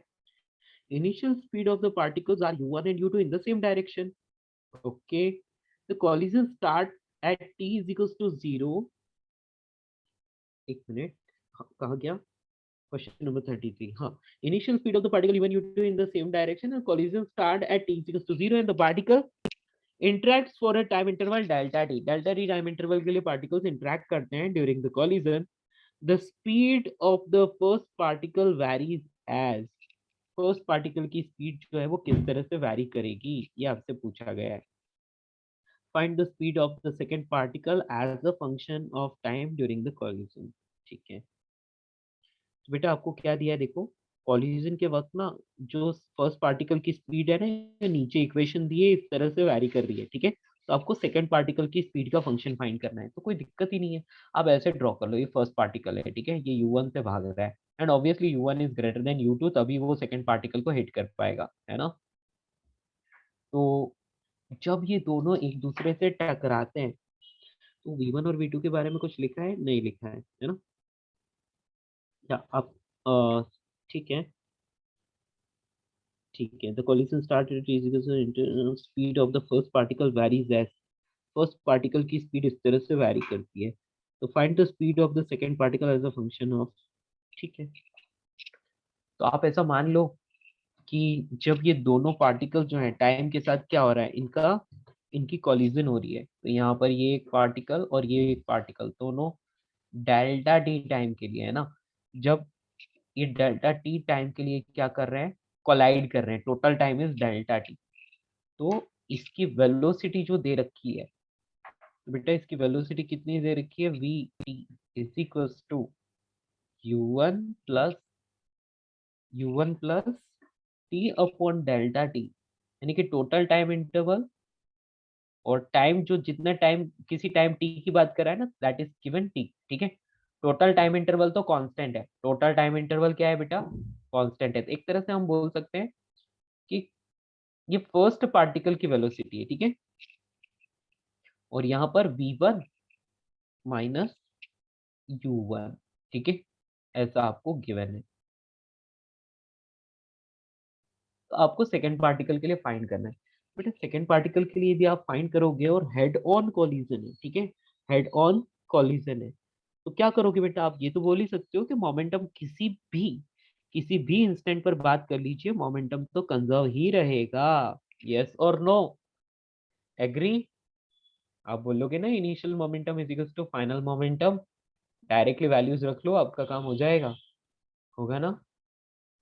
मैथ सेम है क्या? कहाँ गया क्वेश्चन? Question number 33। हाँ जी बेटा, m1 m2 अलग अलग मास है, m1 u1 plus m2 u2 यहाँ पर लगा लो, that will be equal to, यहाँ पर आप डाल लोगे m1 और इसकी वेलोसिटी को मैं एक बार के लिए, देखो इसको कैपिटल V ले लो, है ना, capital V1 plus m2 into capital V2। बेटा कैपिटल V1 की वैल्यू आप यहाँ डाल सकते हो, यहाँ से कैपिटल V2 की वैल्यू मिल जाएगी। यस, मिलेगी? कोई प्रॉब्लम है इसमें? आंसर तो आना ही चाहिए इससे, क्या आपका नहीं आ रहा है? हेलो आ जाता है। लोगों, या कॉलिजन होती है, तो कॉलिजन में आप कोई भी मोमेंट ले लो, हर वक्त क्या रहेगा बेटा, मोमेंटम कंजर्व रहेगा, ठीक है। Question number 33 over. Question number 37, a particle of mass 100 gram moving with initial speed u collide with another particle of same mass kept initially at rest. If the total kinetic energy becomes 0.2 joule after the collision, what could be the minimum and the maximum value of u? Maximum और minimum value of u क्या हो सकती है, ठीक है? Sir हाँ एक doubt था 33 में। हाँ सर ड्यूरिंग द कोलिजन से वहां पे तो इम्पल्सिव फोर्स जनरेट होगा सर, तो उससे तो मोमेंटम चेंज हो जाएगा। तो हम बेटा, control इम्पल्स, आपको एक बात पता है, जब कभी भी इम्पल्सिव फोर्स होता है ना, तो भी सिस्टम का मोमेंटम कंजर्व रहता है, पता है आपको? सर वो तो चेंज होता है ना, हम लोग मतलब पार्टिकल के मोमेंटम की बात नहीं कर रहे हैं, हम सिस्टम के मोमेंटम की बात कर रहे हैं। बेटा during the collision momentum remain conserve, यानी कि जब वो कभी हाँ भी सर, हाँ इम्पल्सिव फोर्स लगता है तो मोमेंटम कंजर्व होता है बेटा, ठीक है। हाँ सिस्टम का कंजर्व होता है ये। सिस्टम का, हाँ बेटा सिस्टम का ही तो कंजर्व किया है हमने, हाँ है ना? सर, हाँ सर। ओके, क्वेश्चन नंबर 37 बेटा, देखो क्या लिखा है, एक पार्टिकल है 100 ग्राम का है, इनिशियल वेलोसिटी u से चल रहा है, ठीक है, और दूसरे पार्टिकल से टकराता है जो कि रेस्ट में रखा हुआ है ना, और वो भी सेम मास का ही है। If the total kinetic energy becomes this after collision के बाद total kinetic energy इतनी हो गई, what could be the minimum and maximum value of u?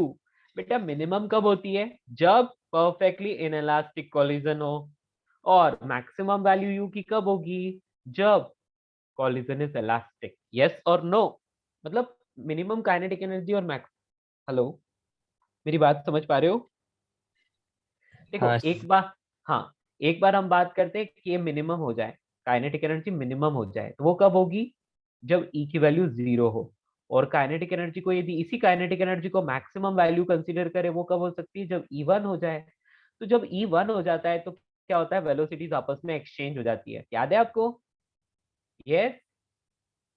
तो फर्स्ट Yes, पार्ट sir. में, यस सर। तो फर्स्ट पार्ट में हम लोग ऐसा लिख सकते हैं, half m u square that will be equal to half, दोनों के दोनों चिपक गए, है ना, E इज इक्वल टू 0 है तो दोनों चिपक गए तो हम यहाँ पर 2m इंटू वी स्क्वायर लिख सकते हैं, राइट। और ये जो इसकी वैल्यू, सॉरी यहाँ पर मैंने फाइनल काइनेटिक एनर्जी ही लिखनी है, इनिशियल नहीं लिखनी है ना। तो final kinetic energy is half total mass 2m into v square, और इसकी वैल्यू 0.2 दी है, ठीक है, इसकी वैल्यू 0.2 दी है, ओके। और इसके अलावा मोमेंटम यदि कंजर्व कराएं तो m into you will be equal to 2m into v, got it. तो v की वैल्यू हो गई u/2 के बराबर, और the values here and get the value of u, ठीक है। तो आपको क्या मिलेगा, यहाँ से मिलेगा u मिनिमम मिलेगा, और यदि काइनेटिक एनर्जी को आप मैक्सिमम ले लेते हो तो उस कंडीशन में क्या हो जाएगा, तो फाइनली जस्ट चेंज हो जाएगा, तो आप directly half m u square को 0.2 ले लो। Got it? आपको याद है ना, जब भी इलास्टिक कोलिजन होती है और मास सेम होते हैं, head on elastic collision and masses are same, then velocities will exchange, तो फर्स्ट मास रेस्ट पे आ जाएगा और सेकंड वाले को अपनी पूरी वेलोसिटी दे देगा। Got it? तो यहाँ से ये जो u मिलने वाला है that will be u max। Any problem to anyone? बोलिए। हेलो, क्या आप इस बात को समझ पाए? हाँ सर, हाँ। गुड। क्वेश्चन नंबर 37 के बाद 38 बहुत बड़ा है यार, देख के ही नहीं करने की इच्छा हो रही है, बट कर लेते हैं, ठीक है। 38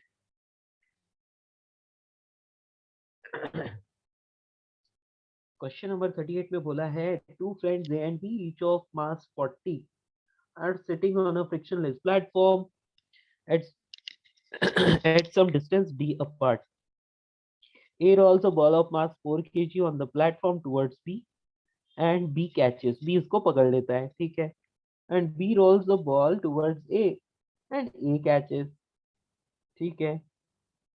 The ball kept on moving back and forth between A and B. A और B के बीच में वो back and forth move करती रहती है, ठीक है। Yes, sir. The ball has a fixed speed 5 meter per second on the platform. Find the speed of A after he rolls the ball for the first time. First time जब वो ball को role करता है तो speed of A आपको बतानी है, ठीक है। प्लेटफॉर्म पूरी तरह से फ्रिक्शनलेस है, तो आप ऐसे समझ लो कि पूरी तरह से फ्रिक्शनलेस प्लेटफॉर्म है। यहाँ पर बैठा हुआ है फर्स्ट वाला, और इसको आप ले लो A और यहाँ पर ले लो B, ठीक है। अब क्वेश्चन में क्या बोला है बेटा कि दोनों के बीच की डिस्टेंस जो है वो d है। पहले पार्ट में तो कुछ नहीं, बस मोमेंटम कंजर्व करना है। पहला तो डायरेक्ट है ना, मोमेंटम कंजर्व कराना है आपको, ठीक है। हाँ जी, तो देखो ये स्टार्ट कहाँ से होता है वो देखना जरूरी है। A rolls the B ball of mass 4 kg on the platform towards B. बेटा अब एक बात समझ लो, बॉल का मास गिवन है और मैंस का मास भी गिवन है। इसको कैपिटल एम ले लो, इसको भी कैपिटल एम ले लो और बॉल को स्मॉल एम ले लो। बेटा स्मॉल एम ये किससे जा रहा है, कुछ वेलोसिटी यू से जा रहा है, 5 meters per second। 5 से, है ना। ये 5 से आगे यदि इसने फेंका तो ये पीछे की तरफ किससे जा रहा होगा, बोलिए। 0.5 1/10 मास है उसका बॉल। यस, तो ये इस तरफ जाएगा, है ना। तो यहाँ इनका मोमेंटम कंजर्व करा लो, m into v one is equal to, या m into v A is equal to, यहाँ पर कितना आ जाएगा, स्मॉल m इंटू 5, ठीक है। तो ये 1/10 हो जाएगा, है ना। यहाँ पर वी ए जो है वो पीछे की तरफ जाएगा और कितना बेटा, 0.5 से। क्लियर? Yes sir. अब ये जाएगा और b इसको पकड़ लेगा, b इसको पकड़ लेगा, तो आप यहाँ से लिख सकते हो कि m into 5 that will be equal to capital M plus small m into v, है ना। ये यस दोनों एक साथ वी इस वेलोसिटी से पीछे की तरफ जाने लग जाएंगे, ठीक है। तो अब क्या होगा, व्हेन बी रोल्स, ठीक है, find the speed of A after he rolls the ball for the first time. वो तो आंसर डायरेक्टली आ गया, ये वाला आंसर तो आ गया, है ना। फर्स्ट का आंसर तो बहुत ही सिंपल था, तो 5/10 0.5 ये आ गया फर्स्ट का। अभी सेकंड पार्ट क्या है, find the speed of A after he catches the ball for the first time. अभी बेटा Ball देखो का यहाँ से momentum वीबी की है। वैल्यू आ जाएगी, है ना। यहाँ से वीबी की वैल्यू आ जाएगी, तो देखो ये कितनी आ रही है, 4/44, है ना, इंटू 5। क्लियर? कोई दिक्कत? ये क्या मैं इसको 5/11 डाल सकता हूँ, है ना बच्चों। 5/11 से ये राइट वर्ड जा रहा होगा, बी प्लस बॉल। अब वो बॉल को वापस लेफ्टवर्ड फेंकेगा, बॉल को वापस वो लेफ्टवर्ड फेंकेगा, ठीक है ना। मैं इसकी फोटो बना लेता हूँ, it is with the ball और ये इस तरफ जा रहा है वीबी से, ठीक है।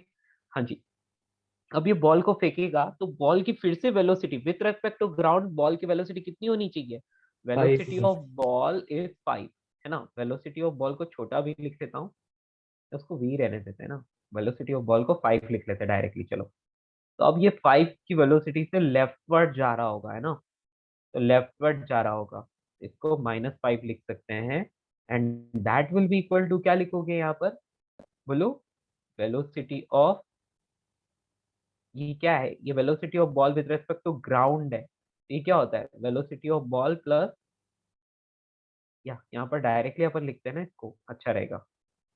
हाँ जी, सर मैन के मोमेंटम कंजर्व रहेगा, तो direction इनिशियल में मोमेंटम कितना था, m plus small m into VB, ये इनिशियल मोमेंटम था। अभी बॉल को वापस उसने फेंक दिया, तो फेंकने के बाद दोनों का अलग अलग मोमेंटम होगा ना, राइट। तो देखो बॉल का मोमेंटम कितना है, माइनस स्मॉल m इंटू 5, और इस मैन का होगा कैपिटल M इंटू VB1, इसको VB1 लिख लेते हैं ना, एक बार फर्स्ट टाइम उसने जब फेंका बी ने, तो ये VB1 बोल लेते हैं, चलेगा। Yes sir. Okay, good. VB की वैल्यू आपके पास ऑलरेडी है 5/11, ये भी आपके पास है, तो यहाँ से आपको VB1 मिल जाएगा, है ना, VB1 मिल जाएगा। 1 मीटर आओ, ये चीज आपको पूछिए नहीं पूछिए, वो आगे क्वेश्चन पर डिपेंड करता है, उससे फर्क नहीं पड़ रहा है, आपको तो डायरेक्ट ए का ही फाइंड करना है। तो सेकंड पार्ट को देखिए बेटा, ये ए जो है ना, ये लेफ्टवर्ड जा रहा है 0.5 से, है ना, और फिर बॉल को और पकड़ लेता है जो कि 5 मीटर पर सेकंड से लेफ्टवर्ड जा रही है, ठीक है। तो initial momentum will be equal to final momentum, तो आप बोल सकते हो कि ये तो हो गया 40 इंटू 0.5, लेफ्टवर्ड जा रहा है ना, नेगेटिव ले लिया, ठीक है, माइनस 4 इंटू 5, और अब क्या हो जाएगा बेटा, फाइनल मोमेंटम, दोनों एक साथ हो जाएंगे, दोनों एक साथ हो जाएंगे, तो कितना, 44 इंटू VA1, यानी कि फर्स्ट टाइम बॉल कैच करने के बाद उसकी वेलोसिटी यहां से मिल जाएगी। एनी प्रॉब्लम, बोलिए दोस्तों। No sir. नहीं सर, नो, ठीक है, तो ये कितना हो रहा है, ये वाला 40 हो रहा है ना, -40, 10/11 in the very left good, side. Yes. तो VA1 की वैल्यू आ गई 10/11, और वो भी लेफ्ट पर है इसलिए नेगेटिव, ठीक है ना, क्लियर। तो फर्स्ट बार कैच करने के बाद इसकी वेलोसिटी ये हो जाएगी 1। तो इस तरह से क्या है कि आप यदि एक दो इवेंट और करते हो, तो आपको एक पैटर्न मिल जाता है, यहाँ पर आपको क्या मिल जाता है, एक पैटर्न मिल जाता है, ठीक है, Multiply होते आपको जाता है. पता, हाँ, तो आप कितनी भी यस collision- सेकंड कैच में 20/11 फिर 30/11 30 so 50 के बाद 50/11 and VB1 I think 1 metre पर सेकंड आता है, तो वो 5 हो जाता है. ओके, मैंने कुछ गलत लिखा, नहीं सर, सही है. सही है ना, ठीक है, इसके आगे का कर लोगे। सर पार्ट डी में ही डाउट है मुझे. अच्छा, पार्ट डी में ही डाउट है, ठीक है, हाँ सर. चलिए ठीक है। तो सी वाला कितना आ रहा है, सी वाला, हाँ, find the speed of A and B after the उसका बॉल आंसर- मेड 5 राउंड्स, वो कर लिया आपने। हाँ सर, हाँ ओके, सर. बेटा आपको पूछा है कि, हेलो, पार्ट डी, हाँ how sir. Many times A can roll the ball, ball को वो कितनी बार रोल कर सकता है ना। तो बेटा इसको आप कंटिन्यूअसली सॉल्व करते जाओगे, एक मतलब एक दो स्टेप और करोगे तो आपको एक पैटर्न मिल जाएगा, है ना, आपको एक पैटर्न मिल जाएगा। तो आपको क्या करना है बेटा, फाइनल वेलोसिटी ऑफ ए को आपको क्या लेना है, 0 लेना पड़ेगा, उसके बाद just a minute, how many times A can roll the ball, okay okay okay okay okay, sir like frictionless surface hmm. है, तो दोनों भी मूव कर सकते हैं, हाँ। तो मतलब मोमेंटम कंजर्व होता जाएगा, तो ए बॉल रोल क्यों नहीं कर पाएगा, ऐसा स्टेज कब आएगा. एक का यस जब वेलोसिटी रिकॉइल का उससे ज्यादा हो जाएगा बॉल के वेलोसिटी। यस बेटा, हाँ, है ना, मतलब आप ये समझ लो कि जब उसके हाथ में बॉल आ गया, है ना, ए के हाथ में बॉल आ गया, यस अब ए और बॉल दोनों, यानी कि small m plus capital M, दोनों के दोनों इस तरफ जा रहे हैं किसी वेलोसिटी से, ठीक है, तो किसी वेलोसिटी से ये इस तरफ जा रहे हैं दोनों। अब ये उस तरफ बॉल फेंकेगा, तो क्या होगा बेटा, उस कंडीशन में बॉल उस तरफ जाएगा ही नहीं, है ना, तो उतना मोमेंटम वो लूज ही नहीं कर सकता नहीं कर रिक्वायर्ड. सकता, yes, okay sir, got it. ठीक है, सर थोड़ा तो सा इसमें लेंथी है। मैथमेटिकली क्या कंडीशन लगाना है? हाँ बेटा मैथमेटिकली पहले तो आपको ये ऐसा करोगे ना आप, तो आपको एक पैटर्न मिल जाएगा, ठीक है ना, आपको एक जनरल फॉर्मूला मिल जाएगा कि n कॉलिजन के Yes, sir. लिए मतलब के बाद उसकी स्पीड कितनी हो जाएगी, ठीक है। हाइपर समझ, तो आपको पूछा है कि how many times he can roll the ball, तो बेटा लास्ट में एक मोमेंट ऐसा आएगा, उसके बाद ये क्या हो जाएगा, ये बॉल को रोल तो करवाएगा, लेकिन उसके बाद भी क्या होगी, बॉल रोल नहीं करेगी।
Sir, आप mute पे हो.